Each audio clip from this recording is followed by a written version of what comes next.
You are being watched right now. Not by me, not by your phone, though definitely by your phone. I'm talking about something older than phones, older than governments, older than walls. I'm talking about the moment, somewhere deep in human prehistory, when one of your ancestors looked around at the 30 people they shared a cave with and thought, I just need 5 minutes. 5 minutes where nobody talks to me, nobody needs anything from me, and nobody is eating loudly right next to my face. That feeling? That specific, desperate, bone-deep need to be alone for just a moment? That is one of the oldest feelings in human history. And for most of that history, there was absolutely nowhere to go with it. So, how did they cope? How did ancient humans, people with no bedrooms, no bathrooms, no headphones, no locked doors, no concept of a do not disturb sign, how did they get any privacy at all? The answer is stranger, more creative, and honestly, more relatable than you'd expect. Let's go back, way back, 200,000 years ago, give or take. Your ancestors are hunter-gatherers, living in mobile groups of somewhere between 20 and 50 people. Think about what that number actually means in practice. You wake up surrounded by people you've known your entire life. You eat with them. You argue with them. You grieve with them. You do everything with them, every single day, forever, until you die. There is no commute home. There is no apartment. There is no room to go to. Your entire existence is a group project you never signed up for. And here's the thing that genuinely surprises people when they first hear it. Many anthropologists believe that early humans didn't experience this as a problem, because privacy, the way we think about it, might not be a natural human instinct at all. It might be an invention, something we created, like agriculture, or currency, or the passive-aggressive email. The evidence for this comes from studying contemporary hunter-gatherer communities, groups that still live in ways broadly similar to our prehistoric ancestors. The Pirahã people of the Brazilian Amazon, for instance, have been studied extensively by linguists and anthropologists. They sleep in close communal groups. They conduct almost every activity in shared spaces. They don't have a strong cultural concept that certain behaviors or information should be hidden from the community. It's not that they have no sense of individual self. It's that the self, for them, doesn't require a closed door to exist. Now, before you romanticize this as some kind of beautiful, liberated way of living, pause, because the other side of total communal existence is that everything you do is subject to communal observation, communal commentary, and communal opinion. You are in a bad mood? Everyone sees it. Everyone has thoughts about it. Everyone wants to discuss it. There is nowhere on earth you can go to simply be in a bad mood by yourself. That is a special kind of hell. But even in these societies, even among people with no concept of physical private space, privacy wasn't entirely absent. It just took a completely different form. And this is where things get genuinely fascinating. The very first form of human privacy wasn't a room. It wasn't a wall. It was a behavior. Anthropologists call it civil inattention. It's the silent, unspoken social agreement to simply not look, to not comment, to act as though you didn't see or hear something, even when you very clearly did. You already know this feeling. Two people having a quiet argument at the next restaurant table, someone crying on public transport, a stranger on the phone having a conversation that is clearly not going well. The entire unwritten code of urban life runs on civil inattention. I will pretend I cannot see what I can obviously see. You will return the favor. We will both get through this. This was the original privacy technology, not architecture, not locks. A collective agreement to mind your own business. And in small hunter-gatherer groups, this agreement wasn't just polite. It was survival. Because in a group of 30 people who depend entirely on each other to stay alive, social harmony isn't optional. Prying too aggressively, forcing confrontation, refusing to look away could destabilize the entire group. The social cost was enormous, so people looked away. They granted each other invisible rooms built out of courtesy, not construction. Ancient humans had privacy. It just lived inside other people's eyes. Then, about 12,000 years ago, something changed everything. Agriculture. Humans stopped moving and started staying. They built permanent settlements. They grew food and stored it. They accumulated things. And the moment you have things worth protecting, you need privacy in a completely new way. Because privacy, at its most fundamental level, is about control.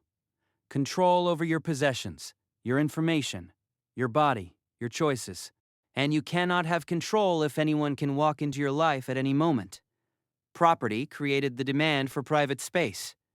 And architecture answered that demand. One of the most revealing early examples is Çatalhöyük, a settlement in modern Turkey dating back roughly 9,000 years. It's one of the earliest urban settlements ever discovered, and it's deeply strange by modern standards.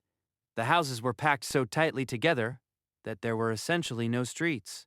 People entered their homes through holes in the roof, climbing down ladders into their living spaces. The whole settlement looked, from above, like a honeycomb. But inside those houses, something new was happening. People were organizing their interior spaces with real intention. Sleeping platforms raised off the ground. Specific areas designated for cooking, for storage, for sleeping. The home was becoming a structured space rather than just a dry place to exist. For the first time in human history, the interior of a building was being shaped around the idea of private life. And this is where it gets interesting, because who actually got to experience that privacy was not equal. Not even close. In ancient Egypt, ordinary people lived in simple mud brick structures. 1 or 2 rooms, the whole family packed in together. Privacy was still largely behavioral, the same civil inattention that hunter-gatherers relied on, just with slightly better walls. But in elite households, the homes of nobles and high officials, something remarkable emerged. Multi-room villas with dedicated sleeping chambers, reception halls completely separate from private family quarters, actual architectural systems designed to manage who could see what, and who could go where. A visitor to an Egyptian noble's home would be received in specific public rooms. They would never see the private quarters. They would never enter the spaces reserved for intimate family life. The house was divided into a front stage and a backstage, and the boundary between them was enforced by custom, expectation, and occasionally armed guards. Money has always bought privacy. That relationship is ancient. It is at least 5,000 years old. The Egyptians took this so seriously that they extended it beyond death. The burial chamber, the Purjet, literally meaning house of eternity, was designed to be sealed permanently. The most intimate space of all, where the physical body would rest, was meant to be private forever.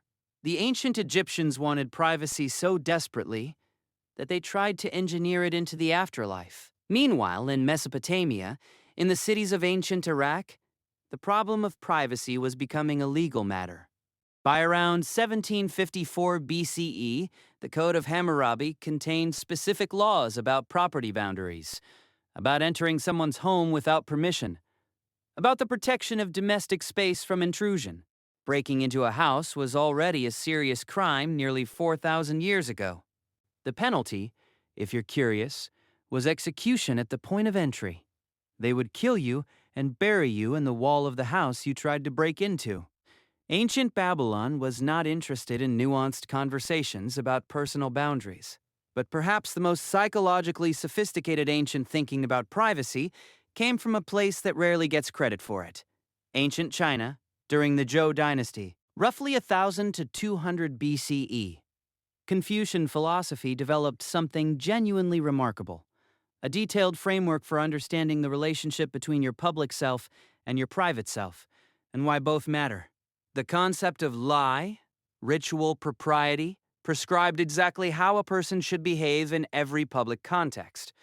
How you greeted a superior, how you sat at a formal gathering, how you addressed your father versus a stranger. Everything was performance, deliberately and consciously so. But Confucianism was also deeply aware that this performance was exhausting.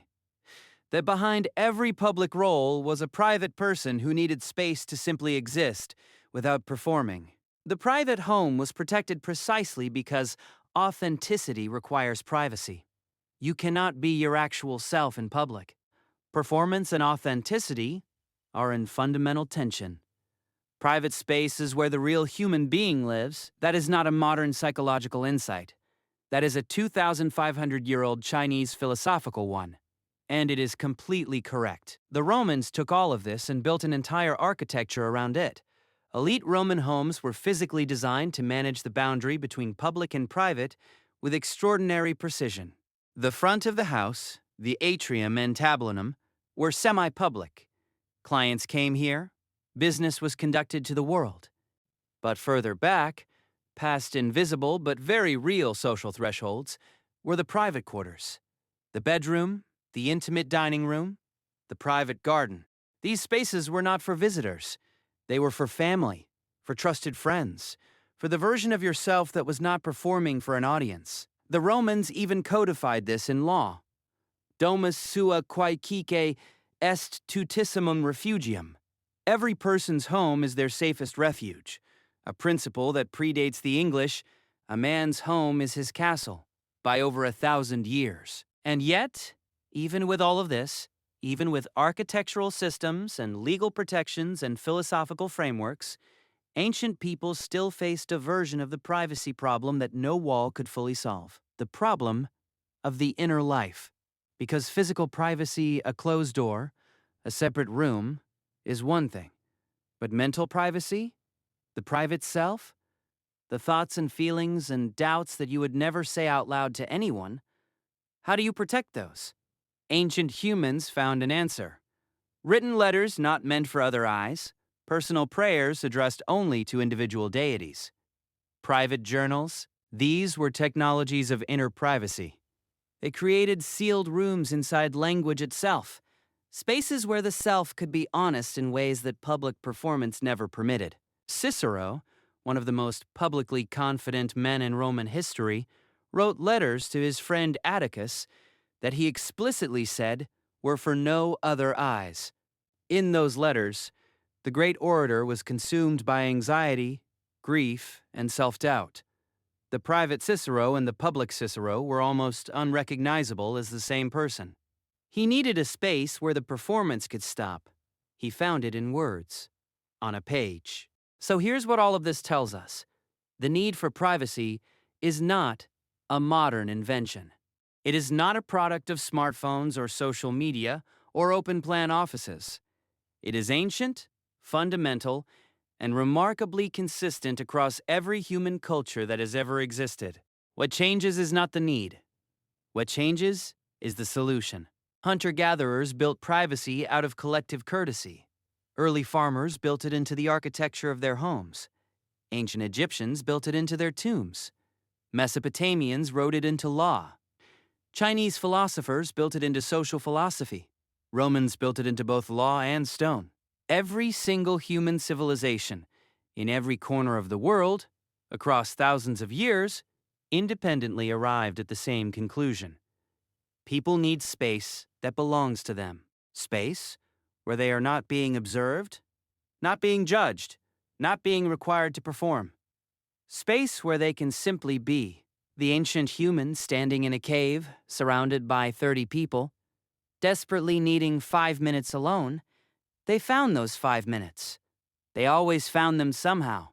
And so do you, because that need, that specific fundamental, deeply human need, is not going anywhere. It is as old as we are.